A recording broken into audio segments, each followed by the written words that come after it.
오늘 이 시간 우리 함께 하신 우리 모든 성도 여러분들에게 하나님의 사랑이 충만하시기를 주의 이름으로 축원드립니다. 오늘 본문을 해석을 위해서 두 가지 방향성을 고려하려고 합니다. 하나는 같은 내용이 기록된 다른 복음서와의 차이를 살펴보는 것, 그리고 또 다른 하나는 그 차이에서 비롯되는 요한만의 메시지가 무엇인지 살펴보는 것입니다. 말하기는 이 시간 함께 하신 우리 모든 성도 여러분들에게 성령의 조명하심 함께 하시기를 주의 이름으로 축원드립니다.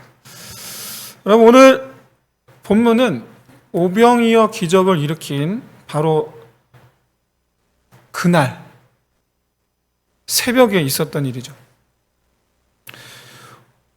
오병이어 기적을 기록한 성경은 마태, 마가, 누가, 요한 모두 기록했습니다. 굉장히 중요한 사건이거든요. 그런데 이 오병이어 사건 뒤에 똑같이 무리를 걸어오신 사건을 기록한 성경이 누가를 제외한 마태, 마가, 요한복음입니다. 똑같이 오병이어 다음 무리를 건너는 사건. 그리고 이 셋 중에 요한복음만 무리를 걸어오신 사건 뒤에 생명의 떡에 대한 설교를 하신 것으로 그 설교로 연결을 하고, 그 다음에 마태와 마가는 병자들을 고치시는 사건으로 연결을 합니다.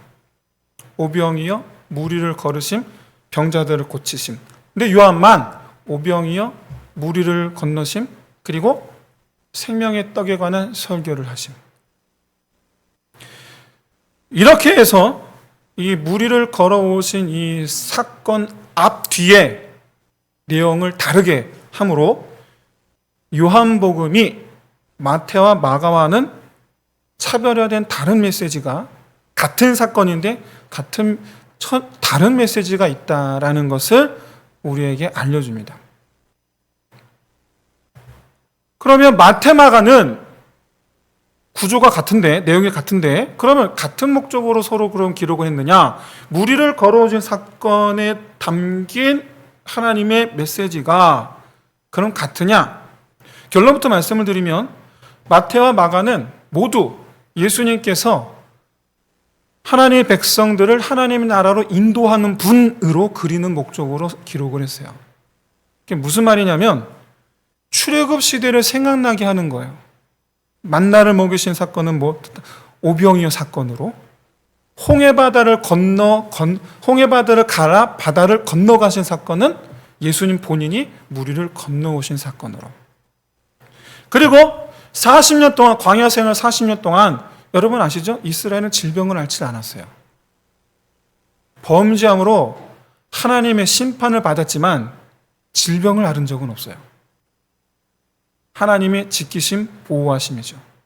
그래서 무리를 건너 마태와 마가는 병자들을 고치시는 사건. 이렇게 해서 마태와 마가에서는 예수님께서 하나님의 이스라엘을 하나님의 백성 되게 하심 같이 우리를 하나님 나라 백성이 되게 하심과 하나님 나라로 인도하는 분이라는 것을 부각시키는 목적에서 같습니다.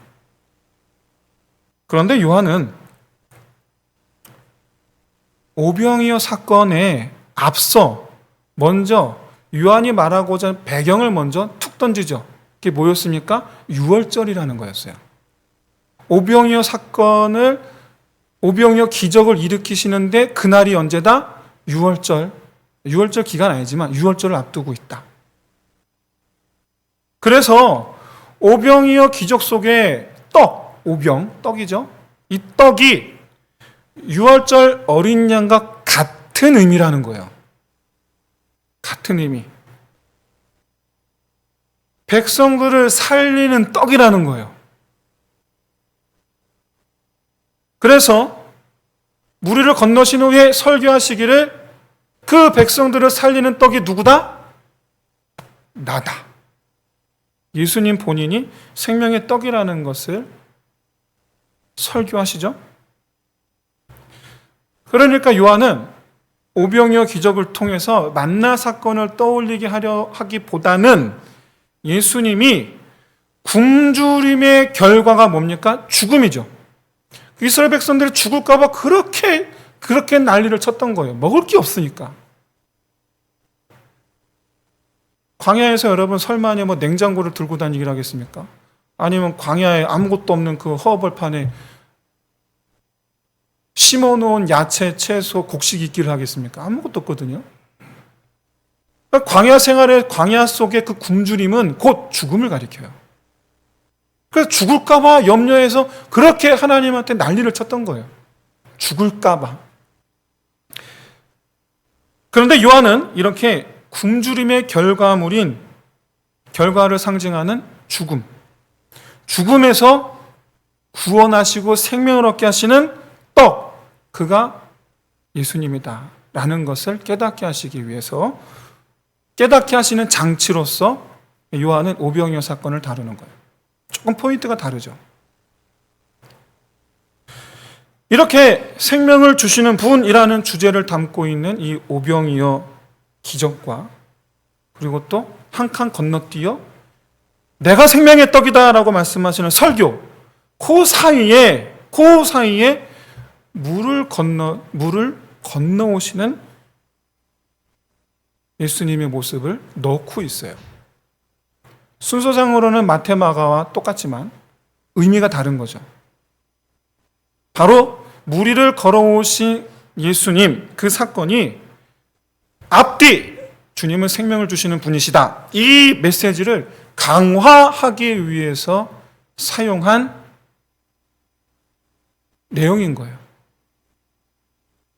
그러면 오늘 본문이 어떻게 예수님께서 생명을 주시는 분이시라는 것을 강화하는 걸까?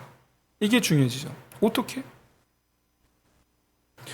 일단 오늘 본문 내용을 보시면 제자들이 고난당하는 내용이 중심에 있죠. 이것은 요한은 파도와 바람과 더불어 사투를 벌이는 이 제자들을 구원하사 생명의 길로 인도하시는 분이시라는 것을 보여주기 위해 앞뒤 문맥과 연결해서 그러기 위해 오늘 본문을 기록한 것으로 보입니다. 그런데 제자들이 배를 타고 바다 한가운데로 나가게 된 계기가 있었죠. 그 계기에서부터 시작해서 오늘 본문을 바라본다면 단순히 드러난 것, 예수님 구원하신 분이지 단순히 드러나는 것이 아닌 또 다른 예수님의 의도가 있다는 것을 보여줘요. 그리고 그게 뭔지 알아야지 제대로 된 이 요한의 메시지를 우리가 읽을 수가 있어요. 그런 관점에서 예수님의 숨은 의도, 그런 관점에서 오늘 본문을 이야기에 가장 먼저 풀어야 할 부분은 바로 계기, 무리들이 예수님을 임금 삼으려고 시도한 부분에서부터 오늘 본문을 봐야 되는 거예요.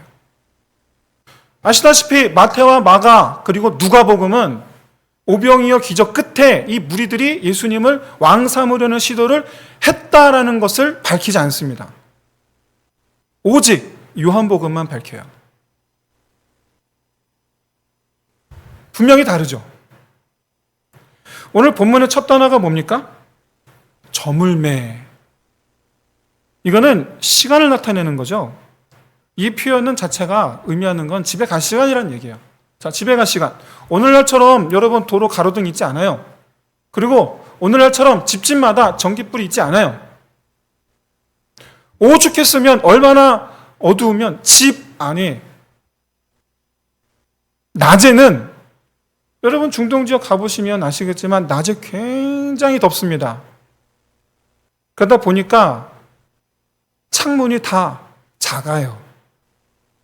창문이. 오늘날에 에어컨 있으니까 안 그렇지만 옛날식을 보면 창문이 작아요. 바퀴벽.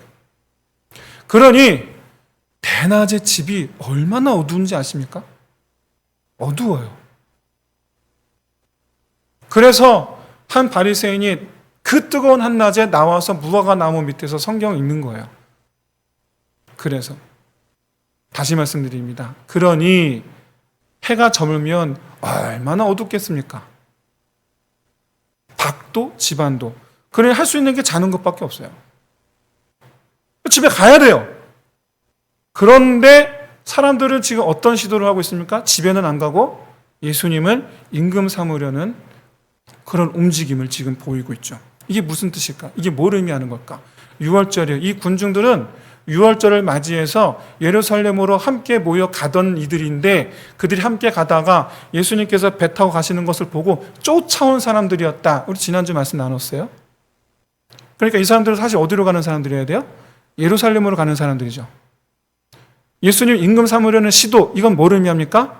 예수님을 붙잡아서 예루살렘으로 가겠다라는 거예요. 예루살렘으로. 그래서 여러분 사복음서를 보면 예수님께서 6월절 공생의 3년 동안 첫째 해와 셋째 해 6월절에는 예루살렘으로 가세요.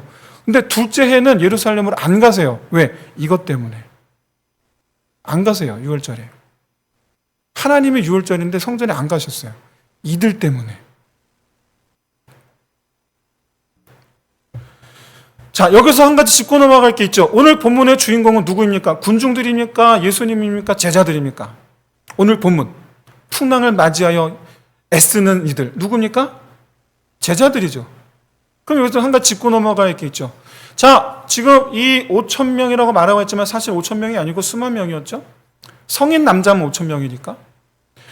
이 수만 명의 이 수군수군되는 음성, 움직임, 수상한 움직임, 이런 것들에 대하여 과연 여러분 제자들이 몰랐을까요? 몰랐을까요? 분위기를? 마태복음 14장 22절에 보면 오병이어 기적을 마친 후에 곧바로 예수님께서 제자들을 재촉하사 배를 타고 바다 건너편으로 가게 하셨다라고 말씀하고 있어요. 마태복음에서는. 그런데 왜 재촉하시는지는 마태복음에 언급하지 않아요. 마태복음에서는. 하지만 요한복음을 보면 왜 재촉하시는지를 우리는 이해가 되죠. 아, 그래서구나. 어쨌든 중요한 건 지금 예수님 급해요. 빨리 나가라는 거예요, 바다로. 니들 빨리 가라는 거예요. 무리들을 흩으시는 것도 제자들을 시키시는 게 아니고 예수님이 하겠다라는 거예요. 내가 할 테니, 저들을 돌려보내는 건 내가 할 테니 너희들은 빨리 가라. 이유가 뭘까? 그건 바로 제자들이 이 군중들의 움직임에 휩쓸리지 않게 하기 위해서죠. 너희는 저들과 달라야 한다라는 거예요. 자, 그러면 예수님께서 군중들을 무리들과 분리시키는 이유는 알겠는데 예수님은 왜 안 쫓아가시는 걸까요? 같이 타고 가시면 되잖아요. 잠깐 여러분 지도를 보세요. 자, 예수님께서 오병이어 기적을 베푸신 것은 벳세다입니다. 화살표 마우스 와서 벳세다. 예수님께서 제자들 가라 하실 것은 가버나움입니다. 가버나움. 자, 여러분 보시면 아시겠지만 사람들이 예수님께서 벳세다로 오실 때 어디서 출발했냐면 가버나움에서 출발하셨어요. 가버나움에서 출발해서 벳세다로 오셨단 말이에요. 그때 여러분 바로 호수인데 우리 바다라고 부르죠. 통상적으로 호수예요. 근데 굉장히 넓어요. 반대편이 안 보여요. 왜? 보시면 아시겠지만 21km, 12km 되니까 안 보인단 말이에요. 자, 호수변을 따라서 배가 가요. 그러니까 무리들이 쫓아온 거예요. 그래서. 자, 그렇다면 예수님께서 제자들을 보내시고 너희도 가라 하실 때 예수님께서 배를 타고 가시면 사람들이 쫓아올까요? 안 쫓아올까요? 또 쫓아오겠죠. 뭐 어렵습니까? 올 때도 왔는데 갈 때도 쫓아가면 되지.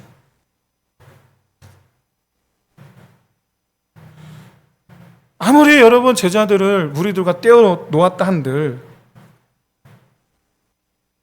예수님께서 그 배를 타고 가시면 무리들이 우르르르 또 쫓아올 텐데 그걸 보면서 여러분 과연 제자는 어떤 생각이었을까? 더 중요한 건 여러분 과연 제자들이 이 수만 명 분위기를 몰랐을까요? 눈이 있고 귀가 있는데 알았겠죠. 사람들이 임금 삼고 싶어하는 예수님. 자, 그런데 문제는 제자인 우리예요. 자, 예수님 임금 되면 우린 뭐가 될까요? 우린 뭐가 될까요? 예수님의 좌우편.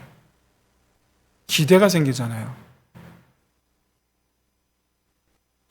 만약에 몰랐다면 예수님의 의도대로 무리에 휩쓸리지 않게 되었으니 다행이겠지만 알았다라고 한다면 아마 제자들 배 타고 가면서 많은 생각을 했을 거예요. 자기들이 예수님 따라다니는 이유가 뭡니까? 예수님 메시아인 건 알아요. 본인들도 알아요. 그렇기 때문에 언젠간 이스라엘이 왕이 되시리라 그렇게 믿고 있어요. 근데 마침 지금 사람들이 예수님을 왕 삼고자 해요. 그런데 청자 예수님 본인이 지금 피하는 거죠. 이걸 어떻게 이해를 해야 되냐고요. 기대감도 있지만 한편으로는 예수님의 그 모습을 통해서 이거 우리 헛수고하는 거 아닐까? 그런 의심이 들죠. 여러분, 우리가 예수님을 왜 믿습니까? 기대하는 바가 있어요. 근데 우리가 기대하는 바대로 예수님께서 하지 않으시면 우리의 신앙생활은 헛되게 되는 거 아닙니까? 우리가 기대하는 바가 있어요. 내가 교회 다니는 이유가 있어요. 내가 바라는 게 있는데 근데 하나님께서 내 그 바람과는 전혀 다른 방향으로 내게 응답하시고 나를 이끌어 가시고 하신다면 어떨까요?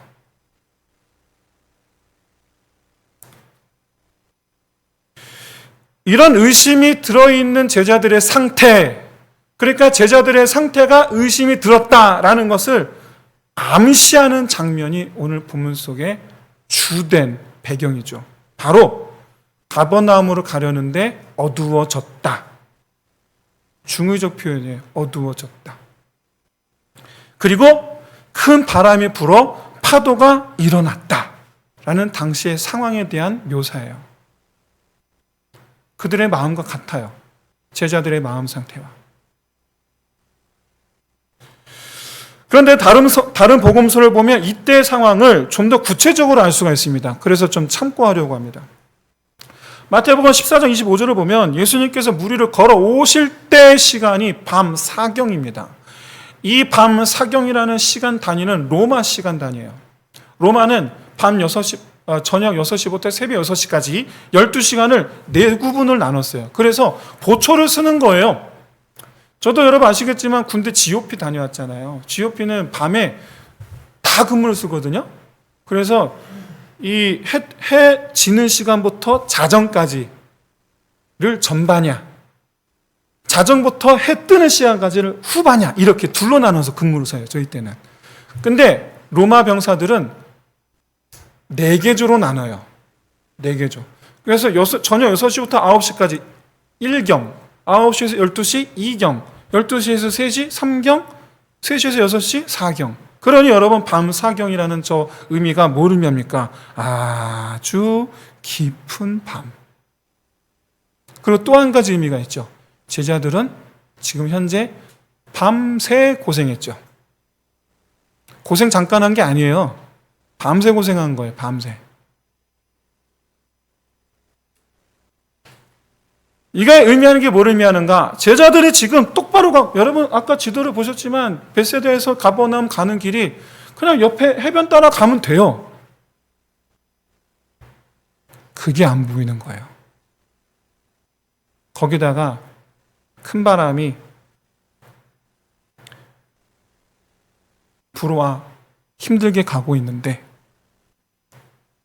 먼저 이 사경이라는 편 가장 어두울 때라, 그러니까 지금 우리가 똑바로 가고 있는지 확인할 길이 없다라는 것. 여러분 다시 잊지 마세요. 아니 밤에 그게 안 보인다고? 안 보여요. 왜요? 불빛이 없지 않습니까? 오늘날처럼 전기가 있는 시대가 아니니까. 깊은 밤이 되면 여기가 육지인지 아닌지 알 길이 없어요. 달빛이 떠 있으면 보이겠죠. 하지만 지금 날씨가 좋아 보이진 않아요. 달빛도 없어요. 안 보입니다. 헤매고 있는 걸 뜻해요. 내가 지금 똑바로 가고 있는지 확인할 길이 없다라는 걸 지금 의미해요. 근데 오늘 본문 17절을 보면 예수님께서 가버나움으로 가라 하셨는데 실제로 이제 도착한 곳은 어디냐? 마태복음 14장 34절을 보면 그보다 약간 밑에 내려와 있는 게네사렛이에요. 무슨 뜻입니까? 길을 잃은 거죠. 어긋난 거죠. 이들이 가던 방향은, 배를 타고 가던 방향은 예수님과 만나기로 한 장소와는 어긋나 있는 방향으로 가고 있었어요. 어긋난 방향으로. 약속한 곳과 다른 곳을 향한 것, 이 자체가 중의적으로 의미한다 말씀드렸어요. 뭘 뜻합니까? 제자들의 마음이 예수님의 뜻으로부터 어긋나기 시작했다라는 걸 보여줘요. 예수님의 뜻과 달라지기 시작했어요. 예수님의 뜻이 뭡니까? 제자들도 예수님 본인처럼 사람들을 섬기는 사람이 되는 것인 줄로 믿습니다. 이게 우리를 향하신 주님의 뜻인 줄로 믿습니다. 하지만 제자들은 아직 사람들 위에 서고 싶은 거죠. 예수님의 좌우편. 사랑하는 성도 여러분, 하나님의 뜻을 헤아리는 저와 여러분 되시기를 진심으로 소원합니다. 많은 분들이 영광을 받으려고만 하지 영광을 피하려고는 하지는 않아요. 제자들 언젠가는 모든 사람들 위해 1인 지하, 만인 지상을 지금 꿈꾸고 있죠. 하지만 예수님의 계획은 이들 모두가 사람들을 섬기는 사람이 되기를 바라셨어요. 그래서 바다로 내보내신 거예요. 그래서 예수님과 같은 뜻, 같은 마음을 품기를 바라고 바다로 내보내신 거예요. 그런데 제자들이 맞닥뜨린 현실은 역풍입니다. 역풍. 가고자 하는 방향에서 불어오는 역풍이에요. 바람이 불면 파도가 붑니다. 그리고 물결은 아시다시피 바람이 불어 나가는 방향으로 물결은 흘러갑니다. 그러니까 제자들은 지금 마치 연어가 물길을 거슬러 올라가는 것처럼 그렇게 지금 노를 젓고 있는 거예요. 바람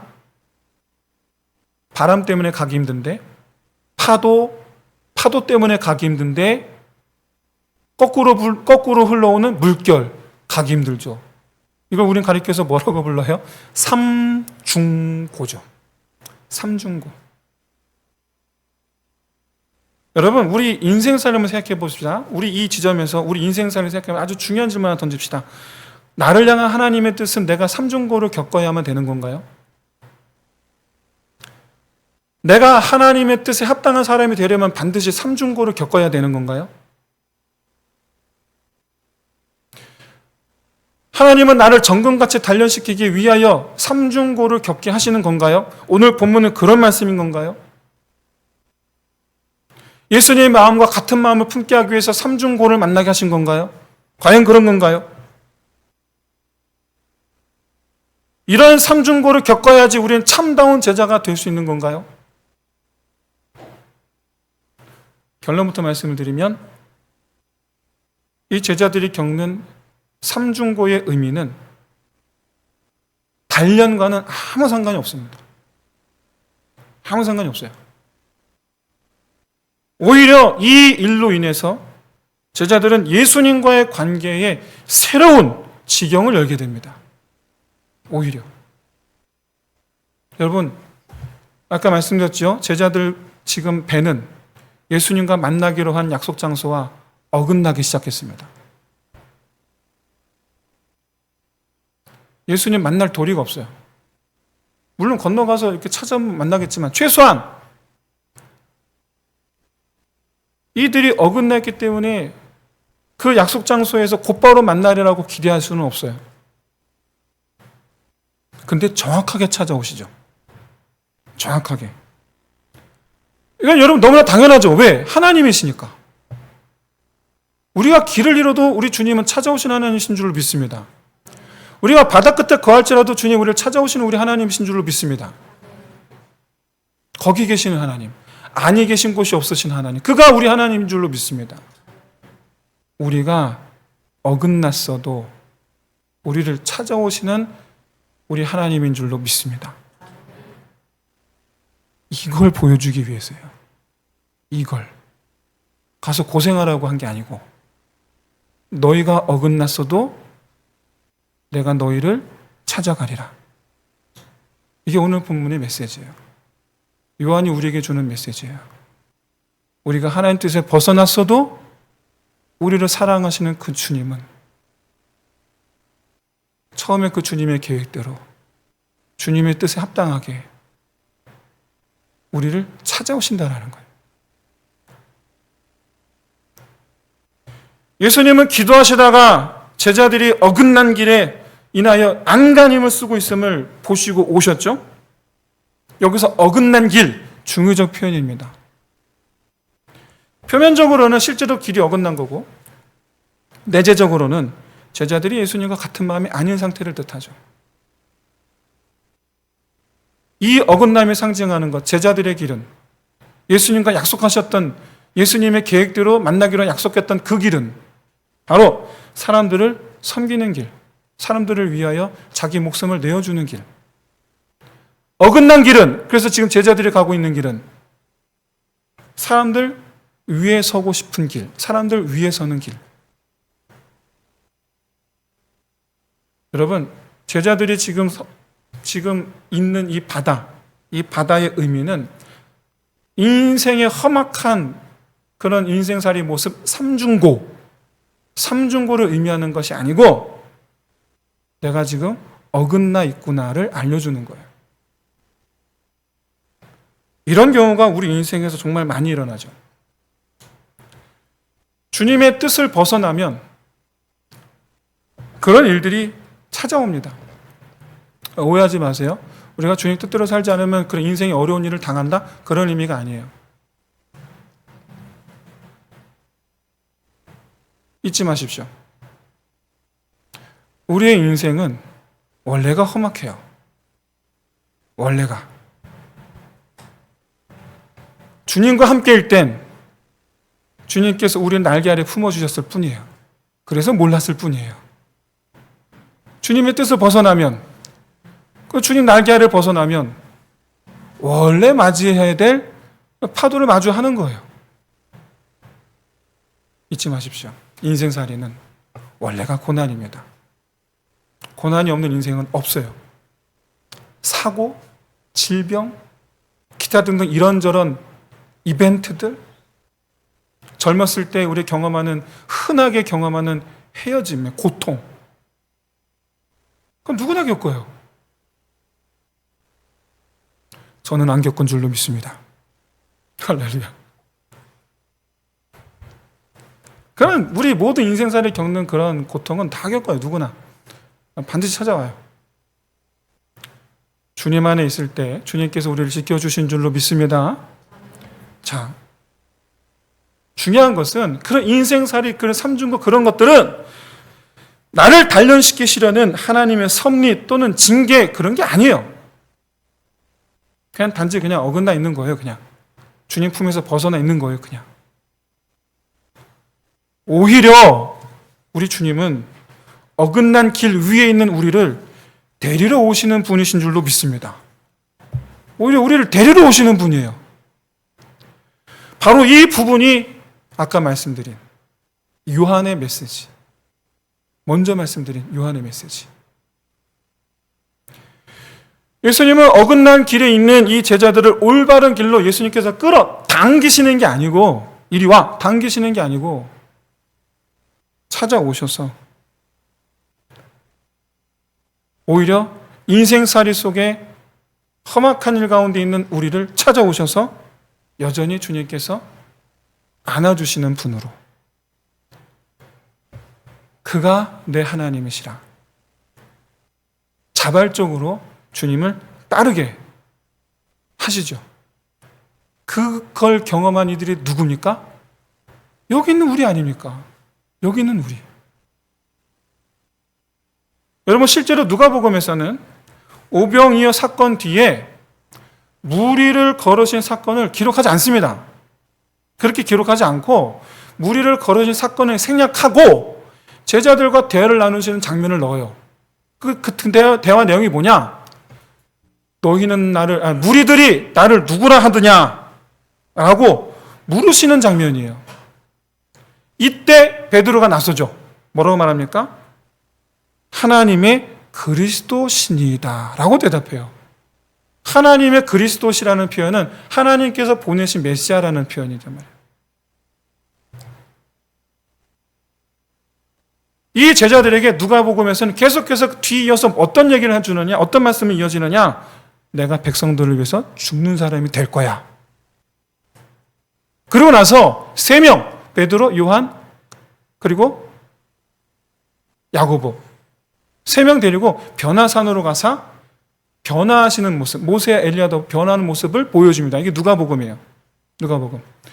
누가복음의 메시지가 오늘 요한복음의 메시지와 일맥상통합니다.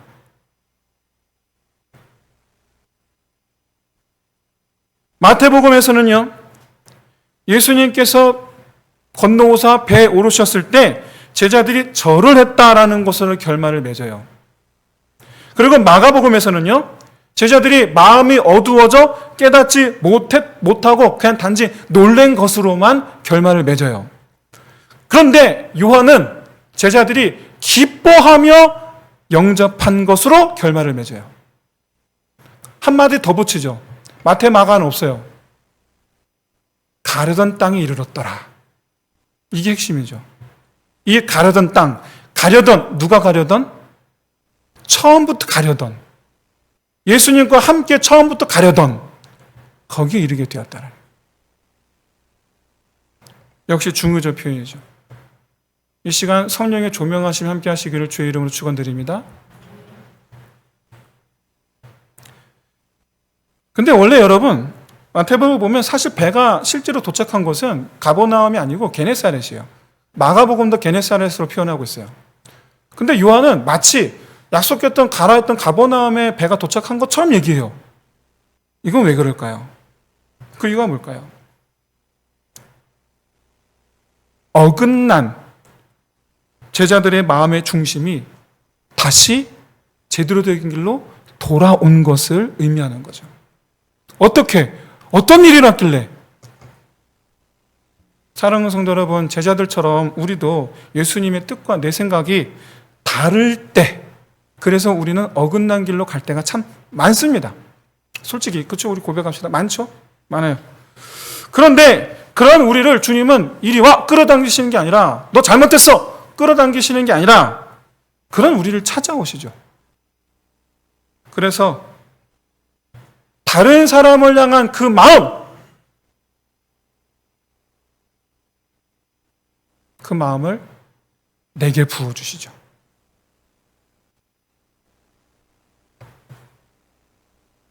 그래서 주님을 기뻐 맞이할 수밖에 없는 거예요.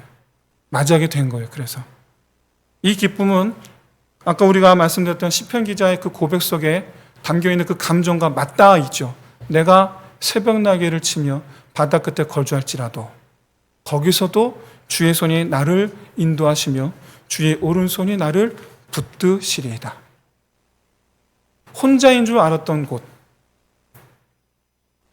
주님으로부터 내가 먼저 등 돌렸잖아요. 나 혼자인 줄 알았단 말이에요. 주님의 뜻, 난 싫어요. 등 돌렸잖아요. 그래서 나 하나님께 대하여 시험 들어 나 홀로 걸을 때 나는 그런 줄 알았는데 그런 나를 평소와 다름없이 아무렇지도 않게 오셔서 여기서 뭐하니? 빨리 여기서 나가자. 나를 붙들어 주시는 주님의 마음. 그래서 여러분, 어긋난 길이 상징하는 게 있습니다. 바로 죽음이에요. 그 죽음에서 우리를 붙잡으사 끄집어내셔서 우리를 살리시는 분. 이것이 여러분 주님께서 생명의 떡이 되시려는 이유인 줄로 믿습니다. 주님께 생명의 떡이 되시려는 이유는 모든 어긋난 자들을 하나님께서 살리시기 위해서요. 그리고 이렇게 사람들을 살리는 것이 사람들에게 높임 받는 것보다 더 중요한 일인 줄을 깨닫게. 그래서 누가는 제자들이 이때서야 비로소 예수님께서 구원하시는 하나님이시라 고백하게 되었음을 보여주는 거예요. 이것을 누가복음에서는 대화로 표현했다면 요한복음에서는 한 줄로 표현했죠. 기뻐 영접하였고 원래 가려던 길로 갔다. 사랑하는 성도 여러분, 신실하신 하나님을 다시 한 번 더 변함없으신 그 하나님을, 나를 향해 변함없으신 그 하나님을 다시 한 번 더 체험하시게 되시기를 주의 이름으로 축원드립니다. 내 마음은 금세 변하죠. 금세 변해. 하지만 주님은 한 번도 변하신 적이 없음을 여러분 깨닫게 될 때, 이런 나를 그럼에도 불구하고 우리가 찬송하지 않을 수 있겠습니까? 그래서 이렇게 고백하지 않아요? 이제 나도 주를 사랑하나이다. 주님 향한 마음이 회복이 될 때, 나도 주님 사랑합니다. 이 마음이 회복이 될 때, 원래 가기로 했던 곳, 주님께서 계획했던 곳, 나도 기뻐하며 함께 가게 된 줄로 믿습니다. 그렇기에 우리의 그 삶의 방향, 인생의 길을 결정하는 데서 가장 강력한 힘, 능력을 발휘하는 것은 바로 우리를 사랑하시는 주님, 그 주님이 우리 마음을 돌려놓으시는 가장 강한 능력인 줄로 믿습니다. 다시 말씀드리지만 아직 명절 끝나지 않았죠. 혹시 남은 휴식 기간에 혹시 이렇게 또 친지 형제, 부모님, 형제 만날 그럴 계획을 갖고 계시면, 근데 그분들이 믿지 않는다면 여러분 주님을 전하시기를 주의 이름으로 축원드립니다. 당장 안 받을 수 있어요. 당장 안 받아들일 수 있어요. 사랑하는 성도 여러분, 아시겠지만 제가 카톡으로 여러분에게 주중에 제가 있었던 일을 말씀드렸지만, 저희 작은아버지 목요일 날 영접하시고 금요일 날 오전 9시에 소천하셨어요. 근데 제가 여러분에게 오전 9시에 곧바로 알리지 않은 이유는, 여러분 즐거이 명절을 보내고 계신데 거기서 아침부터 제가 그런 소식을 올리는 게 좀 아닌 것 같아서 밤에 알려드린 건데, 근데 여차저차해서 강릉에 장례식장이 없다고 그래서 하루 그냥 안치실이 있고, 그래서 빈소는 어제부터 열었습니다. 그래서 내일 발인입니다. 중요한 것은 제가 저희 작은아버지를 위해서 35년 기도했어요. 35년. 그리고 제가 말씀드렸다시피 병실에 딱 들어가는 순간 눈 감고 계시던 분이 저희 작은아버지가 깨웠을 때 제 얼굴을 딱 보자마자, 명수 왔니? 이랬어야 되는데, 야, 기도 좀 해주라. 기다렸다는 듯이 옆에 저희 작은아버지 깜짝 놀랐어요. 그래서 제가 확인하려고 여쭤봤어요.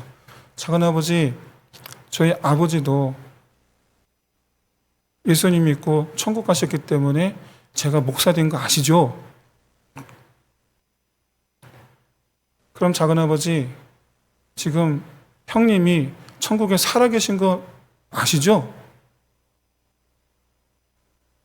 천국으로 인도하는 분이 예수님이신 건 아시죠? 예수님 영접하시겠어요? 그래서 그 자리에서 컵에다 물 담아서 했어요. 컵에다 물 담아서 세례드리고 마지막 인사했어요. 작은아버지 잘 가세요. 잘 가시라고 인사하고 나왔어요. 그럼 그 다음날 소천하셨어요. 그게 그저께죠. 장례 집례를 제가 하고 있습니다. 조카지만 평생 교회 다니신 문제 없으시니까, 또 아는 교회도 없으니까 제가 집례하고 있는데 조카지만, 작은어머니와 저희 남동생도 사촌동생도 그렇게 예수 믿고 주님 계획하신 그 길을 가는 저희 작은들 되기를 위해서 여러분 계속 기도해 주시기 부탁드립니다. 다시 말씀드리면 여러분, 예수 아니면 길이 아니에요. 오직 예수만이. 우리를 사랑하시는 그 예수, 우리 주님이 가장 능력인 줄로 믿습니다. 바라기는 우리 심령의 회복이 바로 주님 사랑을 확인할 때 나의 심령의 회복이 일어난다는 것을 여러분 다시 한번 우리 깨달으시길 바라고, 그런 의미에서 이 시간 다 같이 주님 찾는 마음으로 우리 찬양하면서 우리 함께 기도합시다. 그럼에도 불구하고 우리 함께 찬양합시다. 마음속에 어려움이 있을 때, 마음속에